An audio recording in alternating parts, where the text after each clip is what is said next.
Salut à tous, le journal du foot de ce vendredi 7 mai, Manchester United, Villarreal, voici l'affiche de la finale de la Ligue Europa cette saison qui se jouera le 26 mai à Gans en Pologne. Ce n'est pas une surprise pour les Red Devils qui avaient gagné le match aller contre la Roma 6-2 et malgré sa défaite à Rome jeudi soir 3-2, le club mancunien disputera bien la finale dans un peu moins de 3 semaines. Cavani a marqué un doublé en Italie. Dans l'autre demi-finale, Villarreal a tenu sur la pelouse d'Arsenal, score final à 0-0 qui suffit au bonheur du club espagnol après sa victoire 2-1 au match aller. Les infos, les rumeurs du mercato, c'est une énorme surprise. Florian Thauvin pourrait poursuivre sa carrière au Mexique. Le milieu offensif de l'OM est d'accord pour rejoindre les Tigres de Monterrey pour un contrat de 5 ans selon plusieurs médias mexicains. Le champion du monde pourrait ainsi rejoindre André-Pierre Gignac, immense star là-bas. On parle d'un contrat à 5 millions d'euros par saison. Toujours à l'OM, Jordan Amavi vient de prolonger son contrat. Le latéral olympien a paraphé un bail de 4 saisons, soit jusqu'en juin 2025. Jadon Sancho, lui, à la cote pour un départ cet été. D'après Sky, 4 clubs seraient intéressés par l'ailier anglais du Borussia Dortmund. Et parmi les candidats pour l'accueillir, Manchester United serait en pôle. Le club allemand réclame 92 millions d'euros pour ce transfert.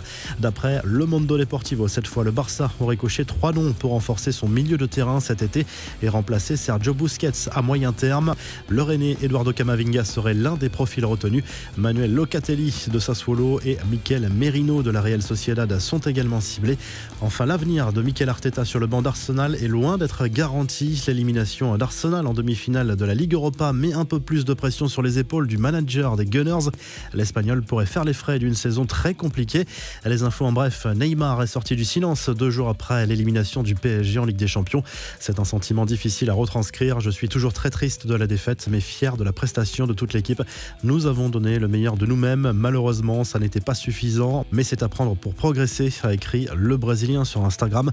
Une pluie d'hommages après la disparition de Christophe Revaux, gardien emblématique du Havre, décédé à l'âge de 49 ans.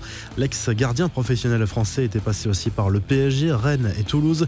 En Angleterre, le Sun dévoile le classement des incroyables demeures des footballeurs et anciens footballeurs. Cristiano Ronaldo, Messi, Rooney, Kaka, Beckham. Qui a la propriété la plus chère ? Eh bien, c'est l'ancien international anglais David Beckham qui arrive loin devant tout le monde avec une demeure achetée pour plus de 36 millions d'euros, auquel il faut ajouter 9 millions de travaux. À l'intérieur, 8 chambres, 2 vestiaires, une salle de jeu, une salle de sport et un spa notamment. La propriété de Wayne Rooney est estimée à 23 millions d'euros. Suivent ensuite Kaka, Ronaldo et Messi avec des villas de folie également, plus contemporaines. En Espagne, Eden Hazard a finalement présenté ses excuses après la polémique née de son attitude désinvolte après l'élimination du Real Madrid en Ligue des Champions. Je suis désolé, j'ai lu beaucoup d'avis me concernant et mon intention n'était pas d'offenser les fans du Real Madrid. Mon rêve a toujours été de jouer pour le Real et je suis venu ici pour gagner. La saison n'est pas terminée et nous devons nous battre ensemble pour la Liga. Allez Madrid, a écrit l'international belge sur Instagram. Enfin, Kylian Mbappé pourrait devenir une sorte d'ambassadeur pour la vaccination contre le Covid. Alain Fischer, le président du conseil d'orientation de la stratégie vaccinale et monsieur vaccin du gouvernement, pense à la star du PSG et des Bleus pour inciter les plus jeunes à se faire vacciner. La revue de presse, le journal L'Équipe se penche sur le derby du Nord entre Lens et Lille ce vendredi soir à Bollaert. Coup d'envoi à 21h sur Canal+. Une petite pression, titre le quotidien sportif. La pression est sur les Dogs, leaders de Ligue 1 et qui rêvent de titre. Les 100 et or veulent aller chercher la Ligue Europa en fin de saison. En Espagne, le journal AS se penche à nouveau sur l'avenir de Zinedine Zidane. Fatigué et lassé de certaines critiques, le coach français devrait quitter son poste à l'issue de la saison. Il espère partir avec le titre de champion en Liga. Le Mundo Deportivo se penche sur le choc du week-end entre le FC Barcelone et l'Atlético Madrid. Un match clairement décisif dans la course au titre en Liga. Le club blaugrana doit absolument s'imposer. Et en Italie, Tuttosport se penche aussi sur l'avenir de Zizou. Pour le quotidien sportif, 2 options s'offrent aux techniciens français en cas de départ du Real.